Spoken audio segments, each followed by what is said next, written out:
as the mentor, the focus should be on the needs of the mentee. At the end of the day, it's not what I think, it's not what I want. It truly is what the mentee needs out of this relationship to be successful. Hello and welcome back to Leader Up, a podcast of Army Management Staff College. Leader Up is a professional conversation where we discuss a broad range of leadership and leader development topics with an emphasis on the Army civilian professional. I'm your host, David Howey. And on today's episode of Leader Up audience, I've got two great guests from right here at Fort Leavenworth from the Center for Army Leadership. And our two guests are Janetta Harris, and she is a curriculum developer with the Leader Development Division for the Center for Army Leadership. And our other guest is Russ Scott, who is a Program Manager Liaison in the Leader Development Division of the Center for Army Leadership. And we are going to talk today with these two folks about a topic that a lot of folks are talking about now, and it's mentorship. And so, Jan and Russ, I want to thank both of you for joining us today on Leader Up. Thank you. Thank you very much, David. Yep. David, thank you so much. It's great to be back. Yes, and Jan is a return guest. She was with us a while back, maybe a little more than a year ago. We talked about some other leadership topics. But first, I want to get a little bit about each one of you, just a little bit about maybe your background and how you kind of got to where you are in your career as Army civilians. And Jan, I'll start with you. Yes, David. Well, that is a great question to lead off. So I started off 19 years ago as an intern at Fort Benning, Georgia at the time. Of course, it's now Fort Moore. And then I was there for 2 years, and I was selected to come to Fort Leavenworth, Kansas. I was within the Command and General Staff School for 10 and a half years. I worked there as a curriculum developer. And then in 2017, I moved over to CAL, the Center for Army Leadership. And I had an opportunity to perform multiple roles within CAL. So it's been very good. Thank you for that. Thank for being with us today. Thank you. Go ahead, Russ. Tell us a little bit about Russ Scott. Well, thank you, David.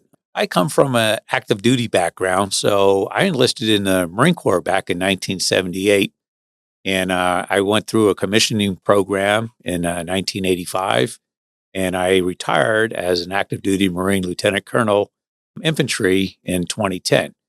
Between 2010 and now, I was a contractor working for the Army here at Fort Leavenworth on Army learning policy, and later got the job here at Center for Army Leadership in 2018, working in the Leader Development Division.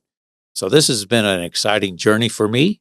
My background is primarily active duty on the Marine Corps side, which translates well with Army leadership and leader development. And my time as an Army civilian has been a little over 6 years. And you were telling me earlier that you actually worked as a contractor in Army Management Staff College as an instructor for a period of time, correct? Yes. One of my contracting positions was as a facilitator with the Army Management Staff College at the career course. Well, let's just jump right in and talk about mentoring. And I'm going to start with you, Russ. Just what is mentoring? What is mentorship? And then maybe how it's different from coaching and counseling. David, thank you for inviting me here again this morning. What is mentorship and how is it different from coaching and counseling is a perfect start point. I'll start with Army Techniques Publication, ATP 6-22.1, and Table 111 compares counseling, coaching, and mentoring. The ATP helps define the three so Army professionals have a common understanding. The three share many similarities, but also some sharp differences. In doctrine, the purpose of counseling, coaching, and mentoring are distinct. So what is the purpose of counseling? Well, review past and current performance. As a newly hired civilian, you have a first-line supervisor who will review your performance periodically. This supervisor is in your chain of command, and this relationship is formal. The supervisor will counsel you on job performance, the good and the bad. Similarly, in the Army, Maybe as a new squad leader, your platoon sergeant will tell you periodically when you're doing a good job, when your job needs improvement. This is a formal arrangement and constitutes counseling. Someone who will review your performance, who is in your chain of command, someone who is your supervisor and holds you accountable. In this way, the platoon sergeant is a counselor. But what is the purpose of coaching? I would say coaching is guide your learning. As a civilian, you may have a coworker who has much more experience than you in a specific task. An example task may be as simple as your time card. The coworker can teach you all the different time codes and when it's appropriate to use and ask for leave, sick leave, administrative leave, and to account for telework. Your coworker is guiding you to improve your skills on a specific task. This coworker is acting as your coach. As a squad leader, you may have a good friend who's a fellow NCO who has been the range NCO for an extended time. This NCO will be able to tell you the steps in running a live fire range, for example. What has worked well in the past, what some of the pitfalls might be. The range NCO is a coach in this case, helping guide you in learning a new task because of their specific knowledge. A coach imparts specific technical understanding and knowledge. But what is the purpose of mentoring? Mentor is going to give you guidance focused on professional growth. A mentor is someone who can provide guidance for your professional and personal growth, someone who is not formally judging your job performance, someone who has experiences that are useful to your job progression. It might be a coworker in another department who has been there and done that. It might be an acquaintance that retired recently and can provide you knowledge about how things really work. For a soldier, a mentor can be a retired command sergeant major, someone with much greater experience who can provide a broad view of what it means to be a squad leader and what steps you need to take to increase your abilities as a professional staff NCO. The retired command sergeant major can help set your career path. Ideally, the mentor is outside your chain. And let's talk a little bit about that. Why is it important for mentoring to happen outside of the chain of command? You had a phrase earlier where you said they're not involved in your kind of your day-to-day or judging your day-to-day work, I think is what you said. But why is that important to have a mentor that's not in your chain of command? Great question, David. Thank you. I'll address having a mentor outside the chain of command first. A mentor needs to be able to provide guidance that helps you to be the best leader you can be and what will be best for you in your career progression. A mentor should be able to tell you what a leader is thinking when deciding whether it's best for the organization or best for you. A mentor can tell you what is best for your career, where your chain of command might tell you what is best for the organization. Your chain of command is focused on mission accomplishment and organizational improvement. Additionally, your chain of command must give you guidance that is not perceived as favoritism.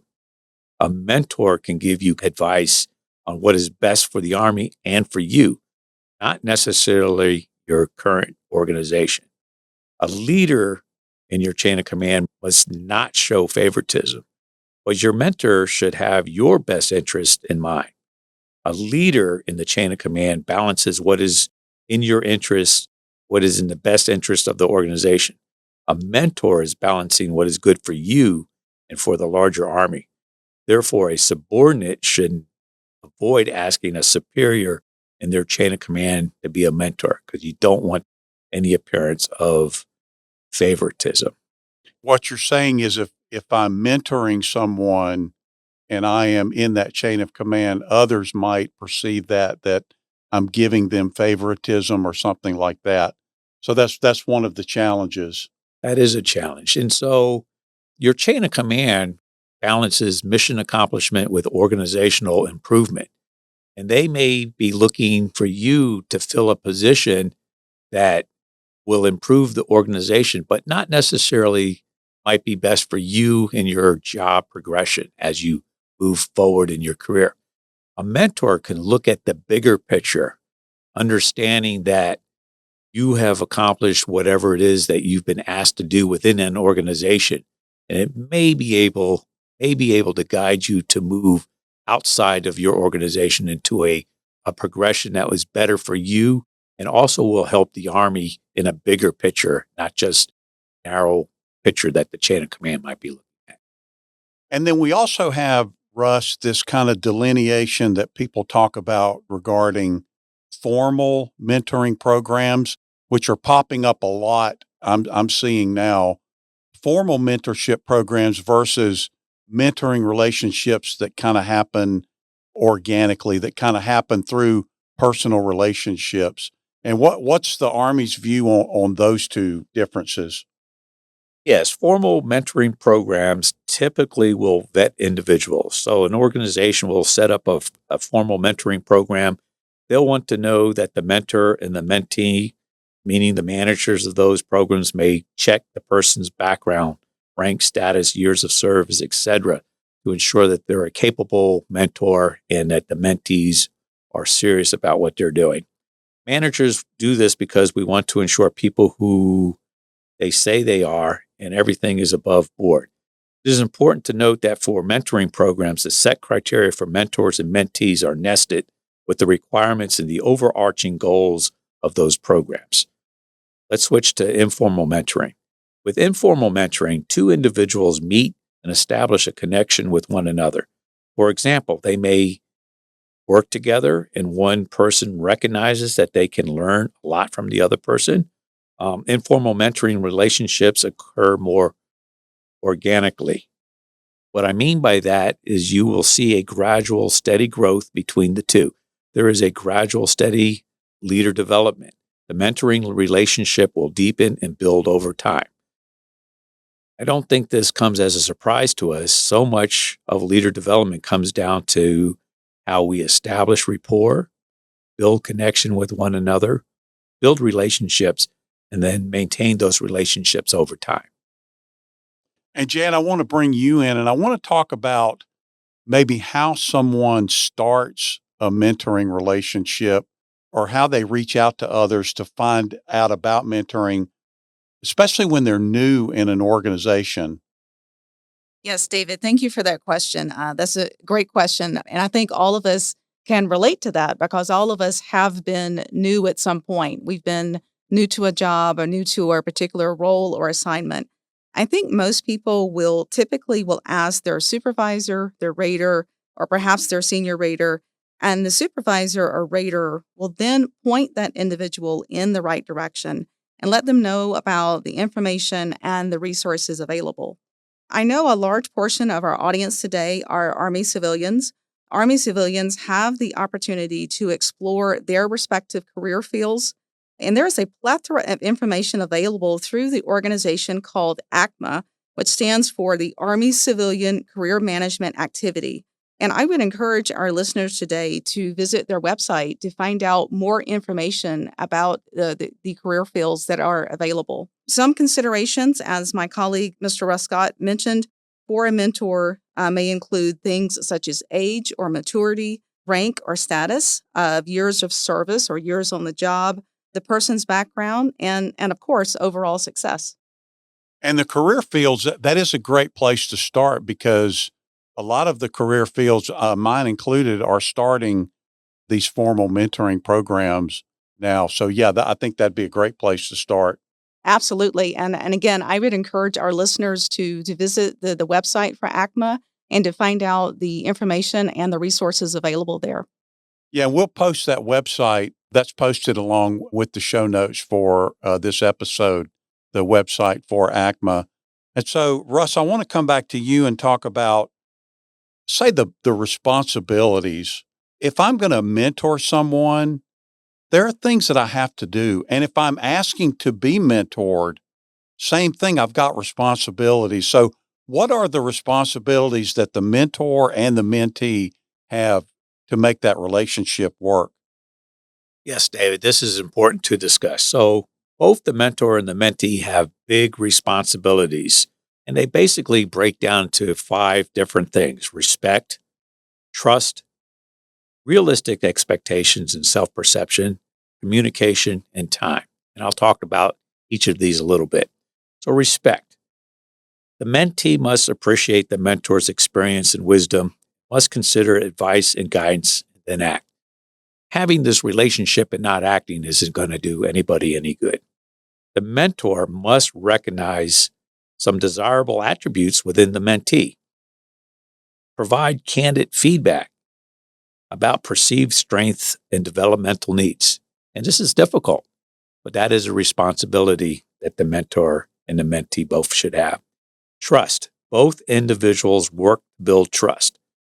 Together, they will forecast how decisions could affect goals. Both discuss progress and monitor changes.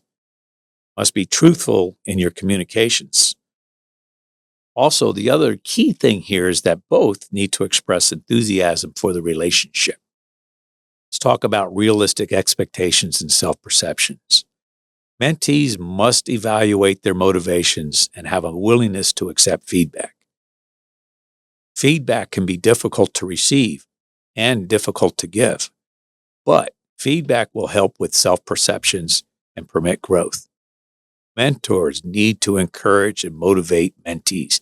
They need to provide advice to help with future professional development decisions, setting realistic expectations. Communication.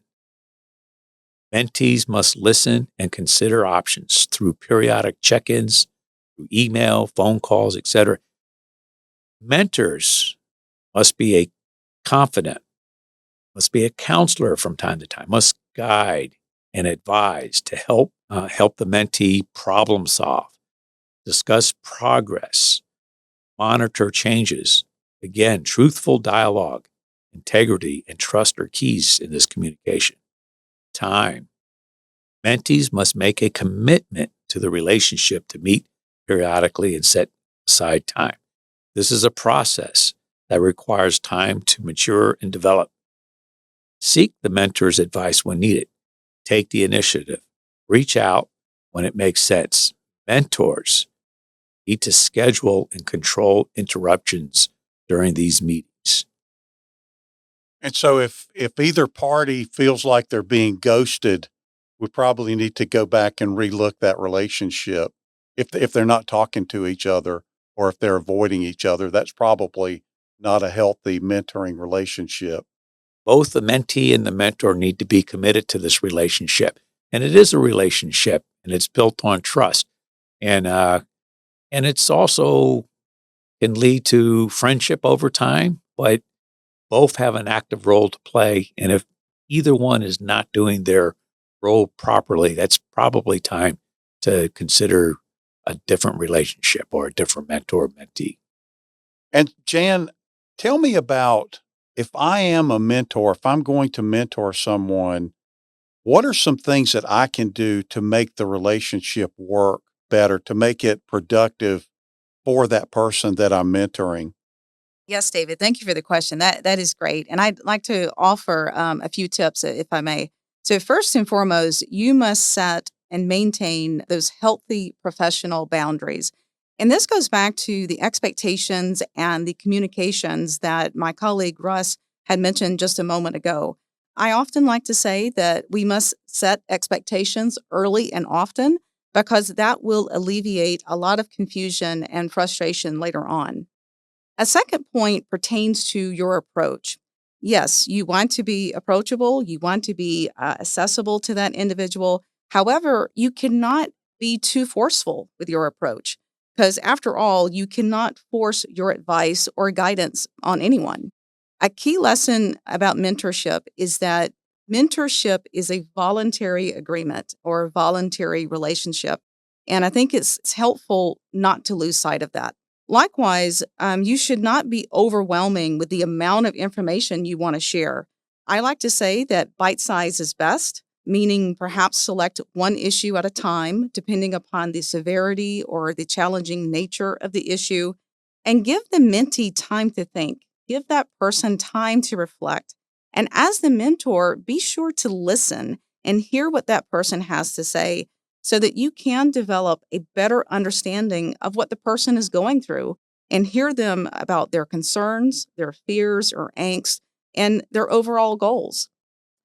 A fourth point is you must acknowledge that your mentee will continue to make mistakes. Because after all, we all make mistakes. And that's just part of the learning process, is part of being human.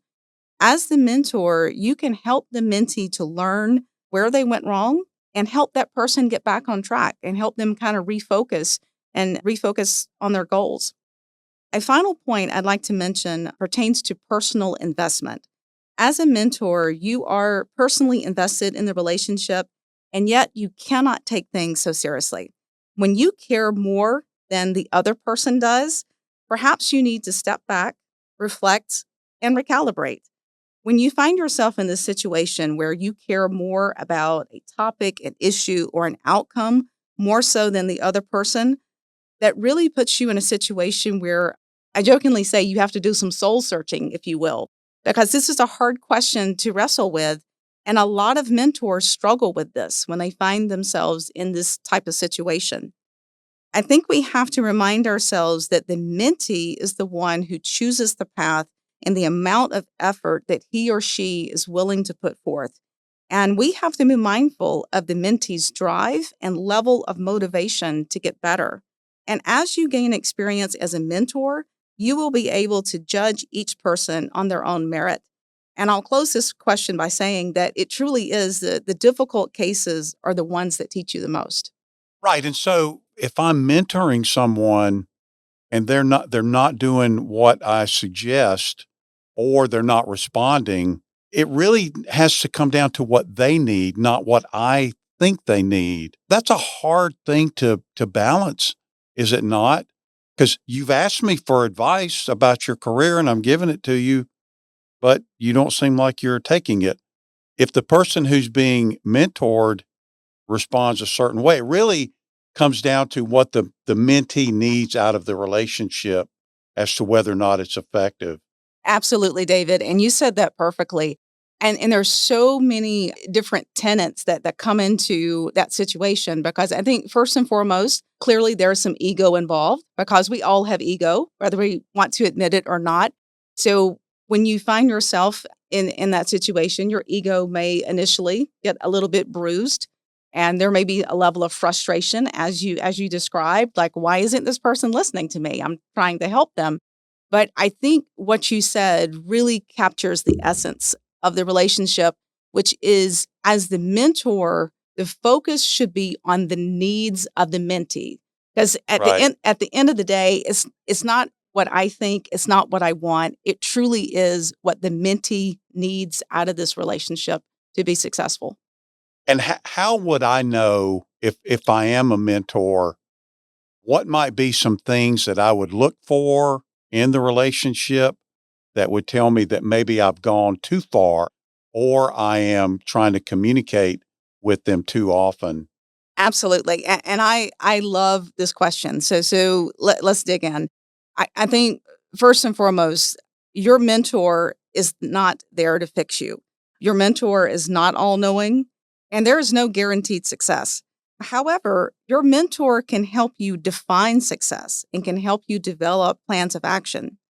A second point is you, as the mentee, you are still responsible for your own development, meaning you are still responsible for your study, your reflection, your research, taking classes, completing educational requirements, or doing community engagements and things of that nature. The bottom line is nothing can substitute for your level of responsibility, your discipline, and your commitment.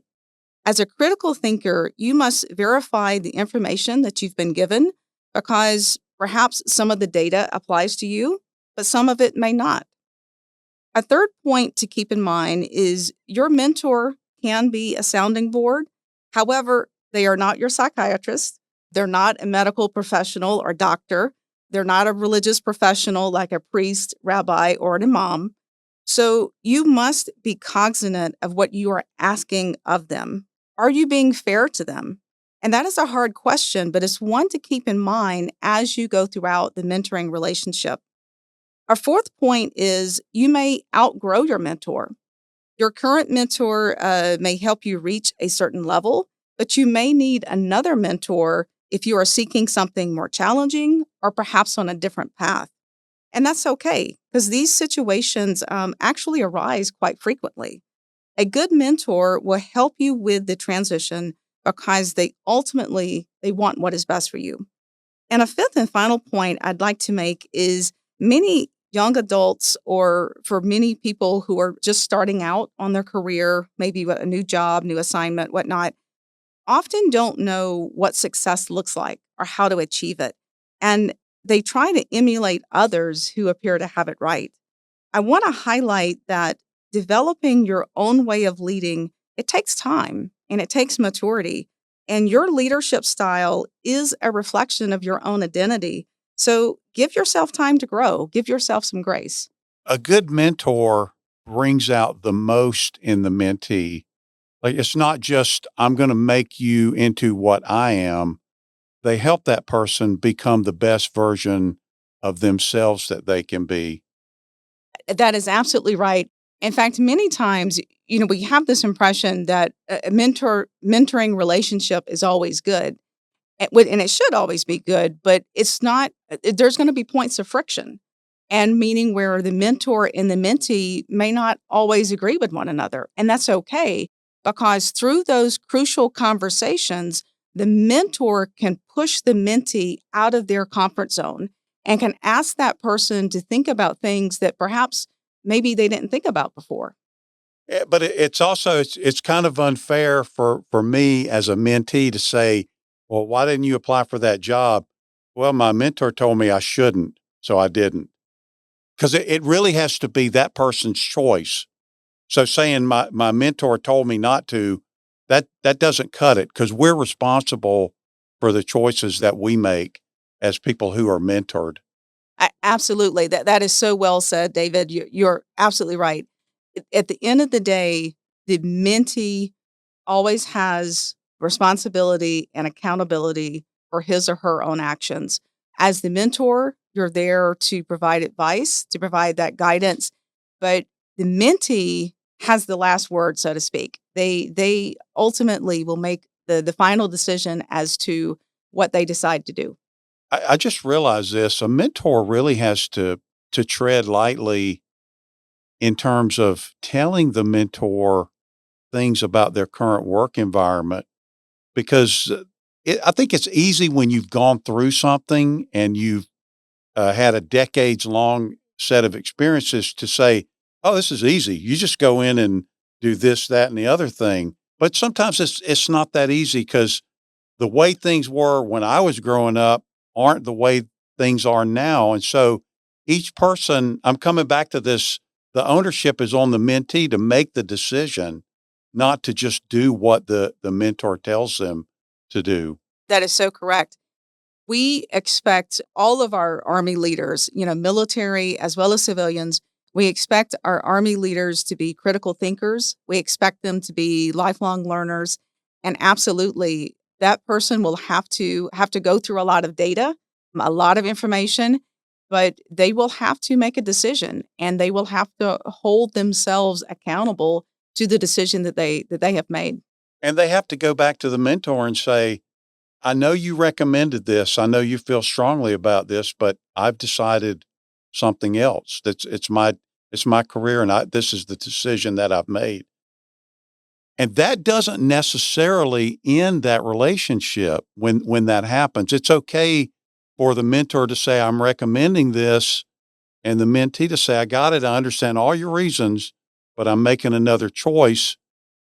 There can still be a relationship between those people. They don't have to agree on everything. That brings up the part of communication. Communication has to be honest at all times. So even when the mentee and the mentor may disagree on something, you cannot withhold that information. You need to have that honest conversation. And the mentee is absolutely the one that's responsible for their own actions and what they decide to do.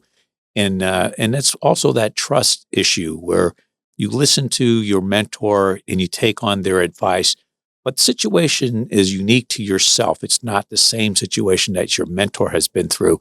And having that conversation and allowing that decision to be made does not necessarily break that relationship between the mentor and the mentee. In fact, it strengthens it. If it's open and we both know where you know where I stand, I know where you stand, and it's all out in the open and we can talk about it. Russ, I want to talk about maybe just some general barriers, things that get in the way that I've been invited to be a mentor to somebody and I don't want to do it because of all these barriers. What are some of those barriers that I should be on the lookout for? Thank you, Dave. Yeah, barriers can be tough, but you'll have to overcome them to really enjoy the benefits of a good mentorship relationship. Even though the ideal mentor-mentee relationship takes place outside the chain of command, there are natural barriers that come with status, power, and position. The relationship between a mentor and mentee can be difficult to initiate due to fear. Using my previous example of the squad leader asking a retired sergeant major to be a mentor, that can be intimidating. So unit functions, informal gatherings, these are times and opportunities to expand your network and talk to folks. The mentee has limited experience and may not know what to ask. Because the mentee may not know what to ask, a mentor needs to be approachable and professional always. If a mentee comes up to a mentor, this is not a dating proposition here. The mentor needs to be very aware that they have the experience and the wisdom that comes with time, but they may not have all the answers due to changing times and conditions. We must note the mentorship is not a one-size-fits-all relationships. Ask your command what their mentorship program is if they have one. Also, there are certain instances for which you have a professional obligation to report. So a mentor does not have protected communication like a chaplain or a JAG. They have to report things such as suicidal ideation, substance abuse addiction, and domestic abuse. There may be some personality friction. We've talked about this already. While this may be initially awkward, you may decide to work through the friction and work towards a compromise. However, if the personality friction is such, you may decide to move on and break that relationship between the mentor and mentee. You have a responsibility to monitor the mentee's performance and hold him or her accountable. If the individual is no longer committed or has decided to change paths, then you need to reevaluate the relationship and its expectations. If there has been a professional breach, the mentee has lied to you, made repeated excuses, or is procrastinating, you may decide to stop mentoring that relationship. As stated earlier, the difficult cases are the cases that teach you the most. So, yes, there are actual barriers in place, status, power, and position, and you'll have to work through these to establish that relationship. And Jan, I want to come back to you and talk about something that is you refer to in your Army Techniques publication, the stages of mentoring. And there's 4 of them. I love how the Army always has everything's organized into these stages. But what are the 4 stages and why are they important? Yes, David. So you're absolutely right. The ATP Success 22.1, providing feedback, gives us an overview of the 4 stages of mentoring. So I'll go through each stage very briefly. The first stage is called the prescriptive stage. And the prescriptive stage is exactly what it sounds like. A lot of things are prescribed initially. So the mentee in the beginning has very minimal to no experience.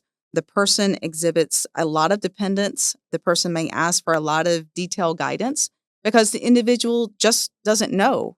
So the mentor in this stage is very much in the role of a motivator or teacher. And the mentor is there to provide a lot of instruction and a lot of detailed guidance to the mentee at this point, early on in his or her career. In the second stage, we have what's called the persuasive stage. And in the persuasive stage, the mentee is developing a lot more independence. That person is beginning to find their own answers. They're beginning to create their own solutions. the mentee will seek out challenges and try to find new discoveries. The person still needs some direction, but overall, we notice that there is an increased level of independence. In this stage, the mentor is still there primarily as a guide or as a counselor, and they will continue to provide that guidance and direction as needed. In the third stage, we have what is called the collaborative stage. And as the name implies, the mentee and the mentor will collaborate more with each other. And the relationship tends to be more equal in nature. So by this point, the mentee has developed a lot of very vital experience, a lot of, life experience, job experience, whatnot. And the mentee is able to maintain equal communication and equal collaboration with their mentor. The mentor is there as a career advisor.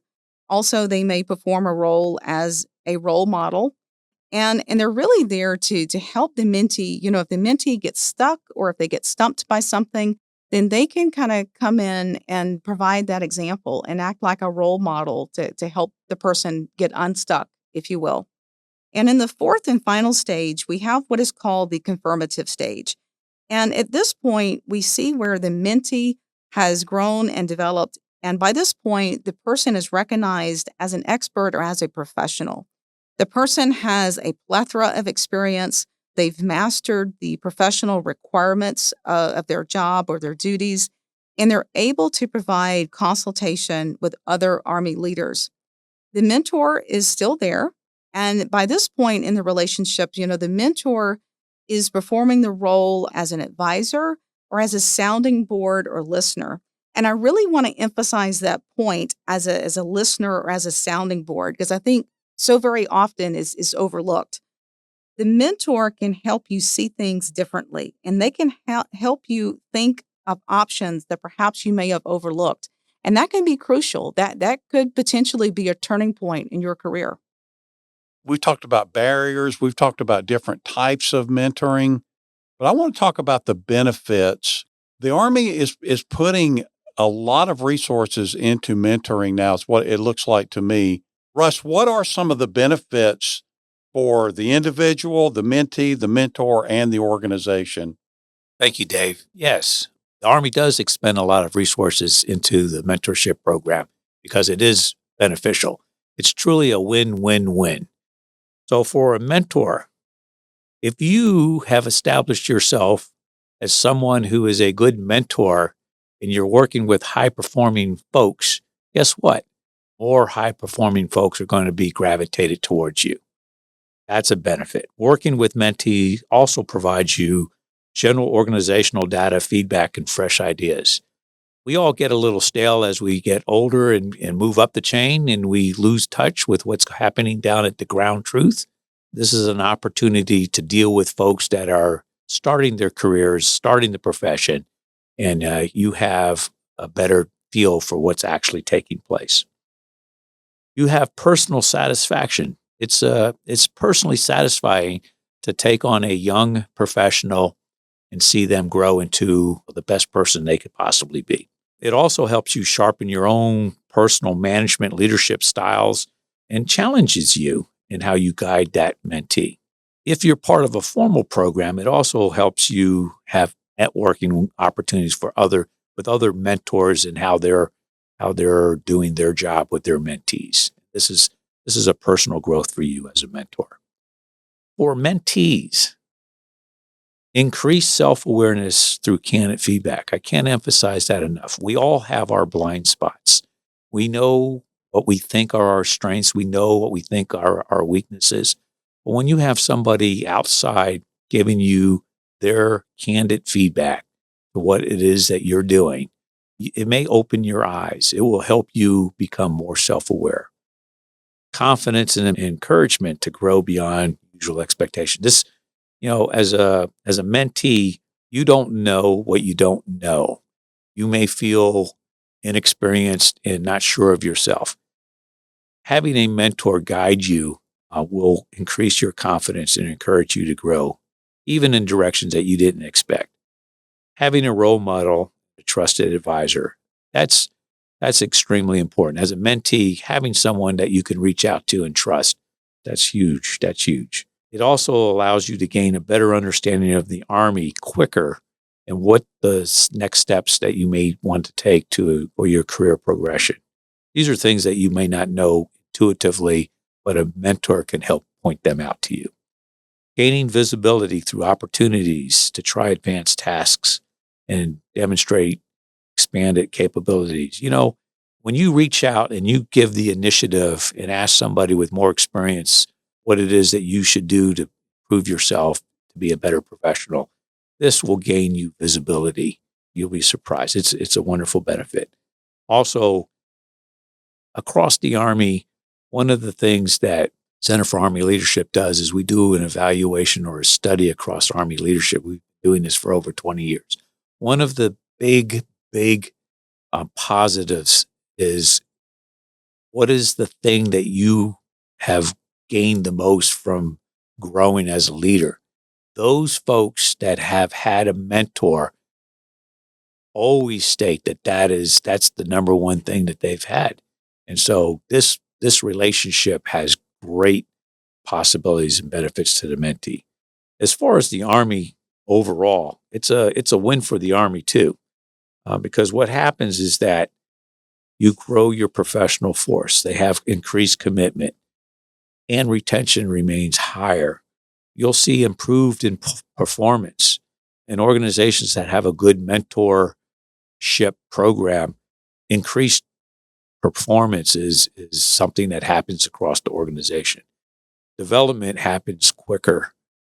There is a better leadership succession because you're bringing up those that are going to be your future leaders. And then another thing from an Army perspective is that if this program is used well, then it helps with recruitment also, because people know that the Army's a place to go to develop as a leader. Those are just some of the things. And so, as we're wrapping up our time in this discussion about leadership, Jan, I want to come back to you and I want to ask about three things. We've talked about two of these a pretty good bit, but I'll let you wrap these up. But the three things that I'd like to hear how they're related to mentorship are self-development, self-awareness, and then the third one that I don't think we've talked about yet, and that's selfless service.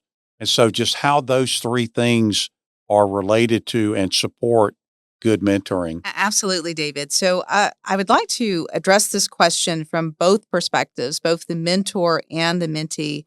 And I'll start with the mentor. Most individuals I know who mentor, they enjoy the selfless service. They enjoy giving back and teaching the next generation. And that service paves the way for how we develop leaders, how we drive change, and how we steward the profession. As for self-awareness and self-development, the mentor is developing too. I think we often forget that. And as we've mentioned before, the mentor doesn't have all the answers. So mentors are continuing their journey of learning and growing, getting better, refining skills, changing attitudes, and challenging assumptions. Let's switch now to focus on the mentee.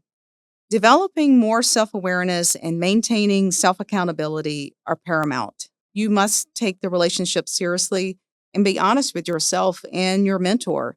And you will undergo a lot of reflections and a lot of hard conversations about your habits, your talents, and your abilities. What are you willing to do? Are you willing to put in the work? And you will discover a lot about yourself throughout the whole process. And that self-development is huge. Ultimately, you have to determine if you are attempting too much. You know your workload, your personal and professional responsibilities, and your priorities.